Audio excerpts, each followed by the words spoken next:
So as we go through church history, you get people talking about St. Joseph, but not in any deep, really profound ways. Like, we don't have a theological discipline dedicated to him. We do now, called Josephology, the study of St. Joseph, but not at the beginning of the church.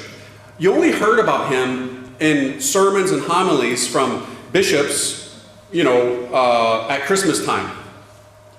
Pretty much. That's it. Not a whole lot.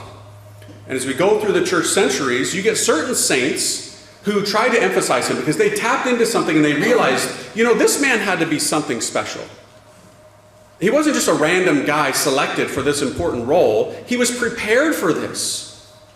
He was given extraordinary virtues and privileges and dignity to be able to fulfill his mission. And they would try and tell people this. But many times these weren't the theologians who were doing it.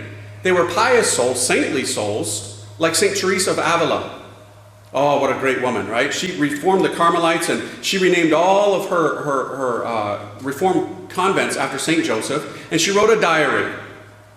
If you want to be a saint, write a diary, right?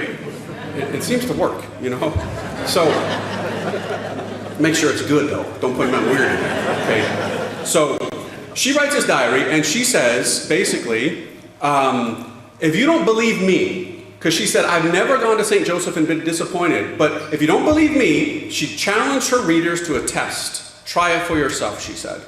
And many people did, including one of her friends, St. John of the Cross, the greatest mystic in Christianity. And yet, he confessed that he did not understand St. Joseph, because he's a mystery man.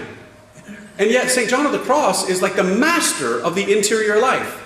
And yet, he did not understand the master of the interior life, the great St. Joseph. But he took his friend's challenge up, and he got it. A light went off, and he understood. It's one of the first quotes that I have in the book, that he says, I didn't understand, and now I understand the greatness of St. Joseph. But do you know what St. Teresa of Avila didn't have? Internet. Right? She couldn't get that diary, that autobiography out to the whole world, so people could catch on to this whole St. Joseph powerhouse. So it was regional.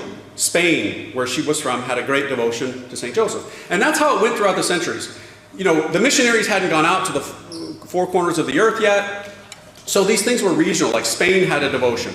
Italy had some pious priests and pious nuns who had a great devotion to St. Joseph, very strong there. Or Portugal, Malta, off the charts.